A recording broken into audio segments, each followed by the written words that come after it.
A gust of wind blew the front door open, sending it bouncing off the wall.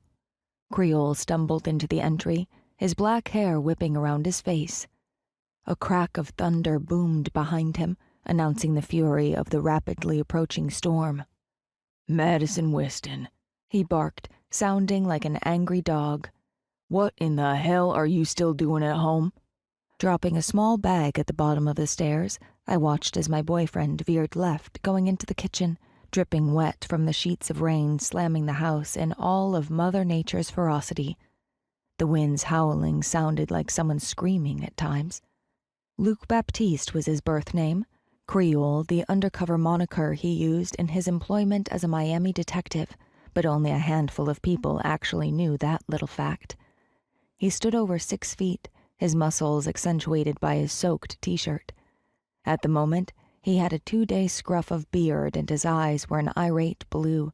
When they turned to deep cobalt, I knew he was more than mildly annoyed. Another bolt of lightning flashed through the garden window. I counted under my breath and listened until thunder rocked in the distance, the eye of the storm getting closer. It was just beginning to make its presence known. "You need an umbrella," I watched as he shook the water off like a wet animal. "The news said the hurricane won't make landfall until tonight." He scowled, looming over me, his brows pulled together. "You promised you'd be going with Fab and Didier to Miami." He tugged on a tendril of red hair that had escaped my hair clip. When I first moved to the Florida Keys, living by myself got old, fast. So when Fabiana Marceau showed up one day with her suitcases, she caught me off guard, but I was happy to have her move in and had never been sorry that she had become a permanent fixture.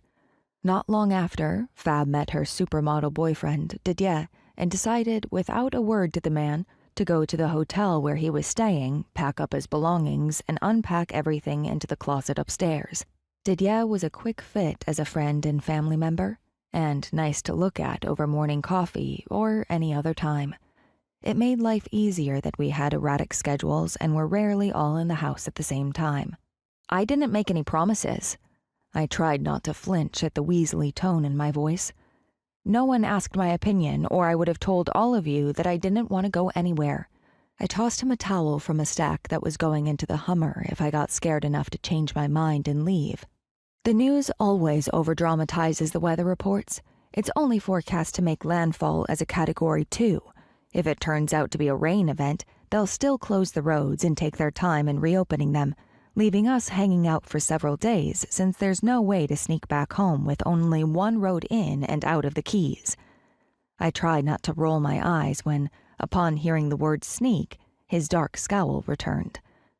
"You've lived here long enough to know that the backside of the storm can bring the most damage." I ignored his lecturing tone.